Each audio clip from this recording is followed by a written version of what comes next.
Fique por dentro. Entrevista. Na entrevista de hoje nós recebemos o Ricardo Baristiero, ele que vai falar conosco hoje sobre a questão da alta do dólar. Ele é coordenador de administração do Instituto Mauá de Tecnologia. Tudo bom? Seja bem-vindo ao programa. Bom dia, muito bom dia a você e a todos os ouvintes. Obrigada, Ricardo, aqui pela sua companhia hoje para conversar com a gente. A gente fica acompanhando o tempo todo, né, nos noticiários, e a gente tem ouvintes aí de todo o Brasil, de todas as faixas etárias e classes sociais, a questão da alta do dólar, e a gente sabe que isso nos influencia. Talvez influencie um pouco mais outros, né, e um pouquinho menos, dependendo da área que você atua, mas de forma geral tem influenciado a população comum. O que acontece? Por que o dólar aumenta o seu valor comparado ao real? Por que ele diminui? Olha, na realidade o dólar está subindo de valor no mundo todo, né? Certo. Então o primeiro aspecto é esse, né? Então acho que é um aspecto que tem que ser levado em consideração, que no mundo todo ele está se valorizando, né? Então isso acaba afetando o Brasil. No Brasil tem um componente adicional. O governo brasileiro tem enfrentado várias dificuldades, tanto do ponto de vista econômico quanto do ponto de vista político, e aí os agentes que estão aqui no Brasil, eles aumentam a procura por dólares. E toda vez que aumenta a procura por dólar, é uma pressão adicional sobre o valor do dólar, né? Então são duas pressões que acabam explicando por que o dólar tem subido. É a valorização do dólar no mundo e todas as questões ligadas ao ambiente econômico e político do Brasil. Perfeito, Ricardo. E quando você diz da valorização do dólar no mundo, né? Por que a moeda americana tem se valorizado? O que tem acontecido com os Estados Unidos para que isso se dê? Olha, na realidade existe uma expectativa muito grande de que os Estados Unidos volte a subir a sua taxa de juros, né? Isso é um aspecto importante, porque toda vez que os Estados Unidos sobe a taxa de juros, capitais que estão circulando pelo mundo acabam migrando para a economia norte-americana. Isso faz com que o dólar se fortaleça no mundo, né? Então esse é um componente importante.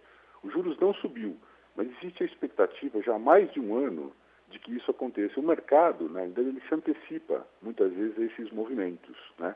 E acaba se tornando uma profecia autorrealizável, né? Então, a expectativa de juros é um aspecto importante. O segundo aspecto é que os ouvintes devem estar acompanhando que aqueles produtos mais primários, chamados de commodities, principalmente o petróleo, ele tem caído de preço no mundo, né? O dólar, o petróleo está atingindo os menores patamares dos últimos anos. Então, aquela pessoa e aquela empresa que comercializa petróleo, para poder compensar a perda do valor unitário das commodities, acaba compensando com a alta do dólar, né? Então, é um componente importante para ajudar os exportadores a manterem a sua receita, né? Então, são os dois componentes importantes, né? A perspectiva de alta de juros e a queda no preço das commodities. Perfeito, Ricardo. E quando você diz para a gente sobre essa expectativa de alta de juros nos Estados Unidos e que o mercado sempre se antecipa, né, mas que por enquanto ainda não aconteceu, então você acaba mostrando aí um panorama futuro para a gente. Parece então que o dólar não vai baixar tão rapidamente. Ele tende a subir ainda mais? Olha, na realidade, o importante é que nós saibamos que o dólar está num novo patamar. Certo. Né? Aquele patamar que nós nos acostumamos nos últimos 10 anos, de dólar a 2, né, até 1,50, enfim, isso aí ficou para trás. Né? Isso aí não volta tão cedo, se é que voltará um dia. Né? Então, nós estamos num novo patamar de dólar. Esse novo patamar, ele faz com que a moeda norte-americana oscile de alguma coisa como 3,50 até mais ou menos aí 4,50, né? Então, em momentos de mais estresse, o dólar vai passar de 4, vai se aproximar de 4,50. Em momentos de mais tranquilidade, ele vai cair para 3,50, alguma coisa assim, mas ele não baixa muito mais do que isso. Até porque para o país também não é muito interessante que ele baixe de 3,50, porque o setor exportador está gostando bastante desse novo patamar de dólar. Quem é que trabalha em empresa exportadora está percebendo que as exportações realmente aumentaram de volume nos últimos meses, porque para o exportador fica melhor vender produtos para o exterior quando o dólar está nesse patamar. Então, é importante que os ouvintes saibam, né, que nós encontramos um novo patamar de dólar e que quem viu o dólar a 1,50, a 2, não verá tão cedo. Certo, Ricardo. E você toca num assunto muito interessante, que são sempre as questões das notícias, né? Porque, no caso, a gente tem um programa aqui que se chama Boletim Rural, que fala justamente da questão da agricultura, da exportação, da importação brasileira. E a gente sempre, quando o dólar estava aí num patamar mais baixo, sempre noticiava os prejuízos para os exportadores brasileiros, né? E aquilo era noticiado de forma contundente, né? E agora talvez não seja tão noticiado por causa dos outros efeitos que causa para a economia brasileira um dólar tão alto assim, mas você tocou num ponto importante que é a questão da exportação. Então a gente tem conseguido exportar, claro, fica muito mais atrativo também para os outros países comprarem, né, os nossos insumos e tudo mais, as nossas commodities. Então, muito interessante isso que você fala pra gente. Você falou agora há pouco também, Ricardo, sobre a questão do petróleo, né? Você disse que ele tem caído o seu valor ao redor do mundo. Mas aqui no nosso Brasil a gente vive uma situação diferente na questão do preço do combustível. Eu queria que você explicasse essa situação para nós. O porquê isso se dá? Bom, o Brasil, é muito importante que os nossos ouvintes saibam aí que o Brasil ele é um grande importador de derivados de petróleo, né? Nossa capacidade de refino é muito baixa, né? Então, quando tira o petróleo lá do subsolo, o petróleo serve para pouca coisa, né? Então, o Brasil ele tem que importar muito petróleo, né? Esse é um aspecto importante, muito derivado, né, de petróleo, como gasolina, né, como querosene e outros derivados. Então, acho que esse é um aspecto importante. Todo mundo, às vezes as notícias, né, não dão conta disso. Parece que o Brasil é autossuficiente, né, na produção. Ele é autossuficiente na produção do petróleo bruto. Sim. Mas nós precisamos importar ainda tudo aquilo que nós precisamos, que são os derivados do petróleo, né? Esse é um primeiro ponto. O segundo ponto é que a Petrobras, nesses últimos anos, ela praticou preços muito abaixo do mercado e ela acumulou um prejuízo muito grande. Então, o que a Petrobras está fazendo agora, né, e aí isso aí vai acabar exercendo um impacto no bolso do consumidor, o que a Petrobras está fazendo agora é tentando recompor minimamente o caixa dela.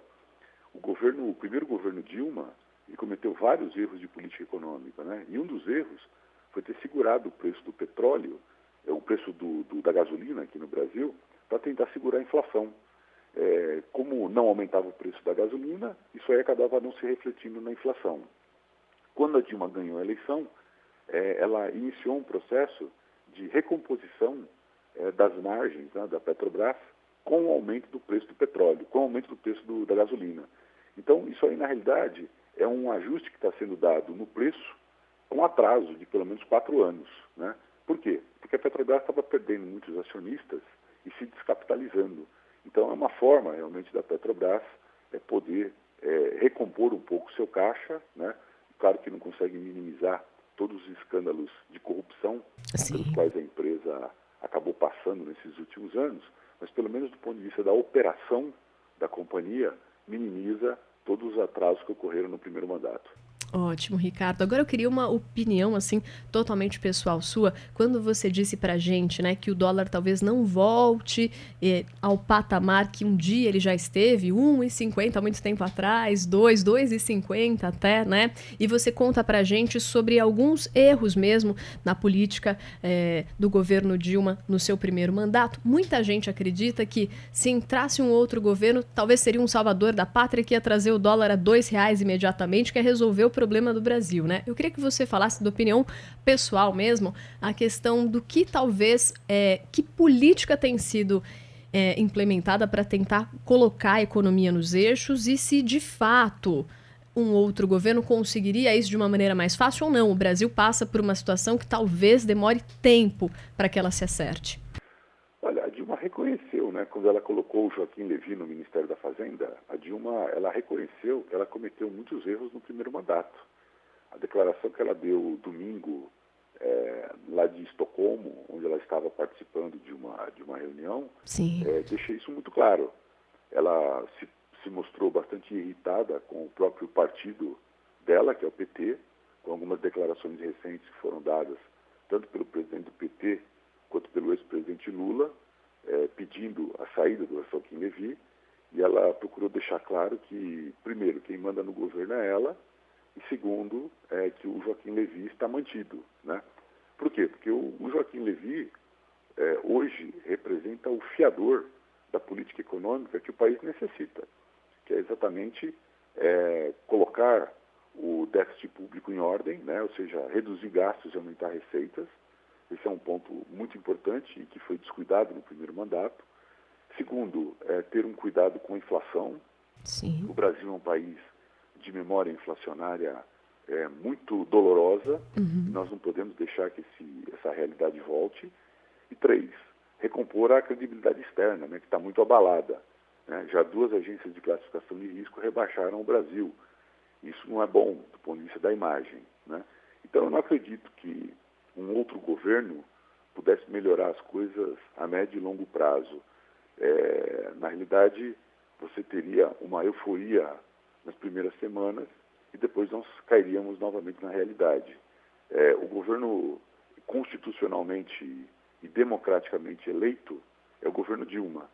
Se a sociedade julga que o governo Dilma não é um bom governo, espere 4 anos para mudá-la, né? Porque é assim que nós fazemos num país sério e civilizado.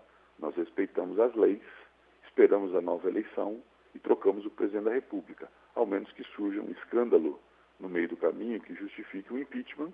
Até o presente momento não há nenhuma razão para se acreditar nisso. Então, a sociedade brasileira tem que conviver com a presidente Dilma. A boa notícia é que parece realmente que ela está empenhada em corrigir os erros cometidos no primeiro mandato.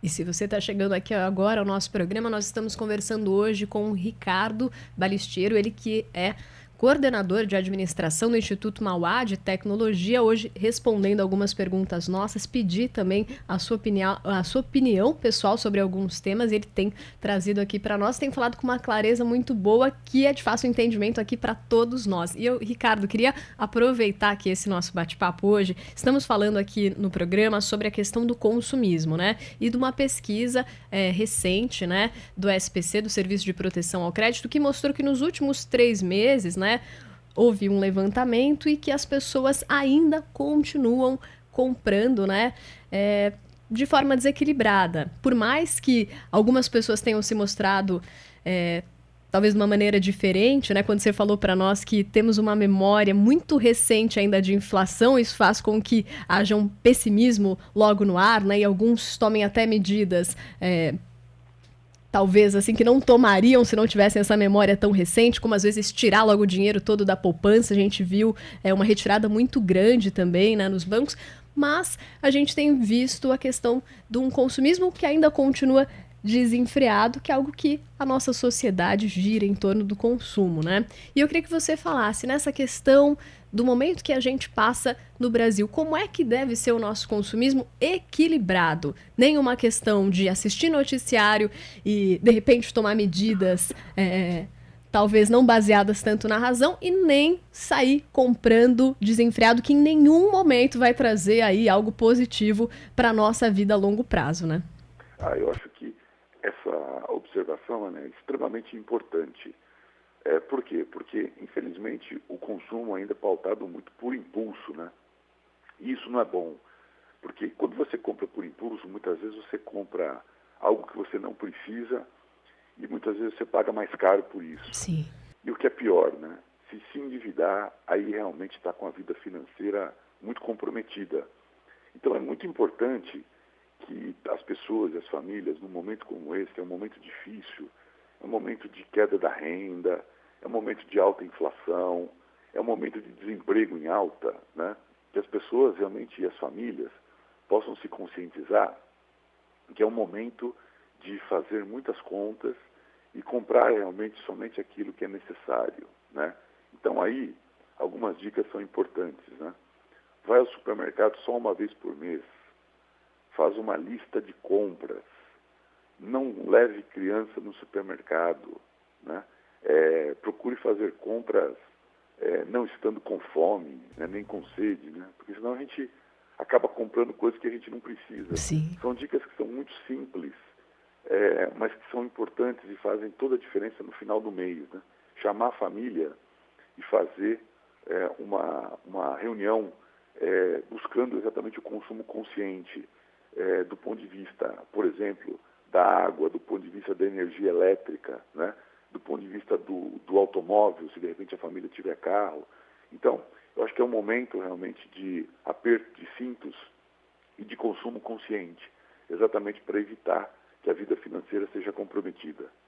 Excelente. Hoje nós conversamos com ele, o Ricardo Balistiero, que é coordenador de administração do Instituto Mauá de Tecnologia, falando aí desde a macroeconomia, né, até o nosso dia a dia mesmo. Então, eu queria agradecer o seu tempo conosco, essa conversa, esse bate-papo que nos esclarece muitas questões e que agora os nossos ouvintes, né, possam assistir no noticiário entendendo, então é por isso, fazendo conexões não só aqui com o que acontece no nosso país, mas também no mundo. Queria te agradecer, Ricardo, e já te deixar aqui um espaço e um convite para você voltar conosco. Olha, o prazer foi todo meu, né? Será um prazer se puder conversar novamente com os ouvintes. Eu desejo um bom dia aí a toda a equipe, a todos os ouvintes. Nós agradecemos e até a próxima.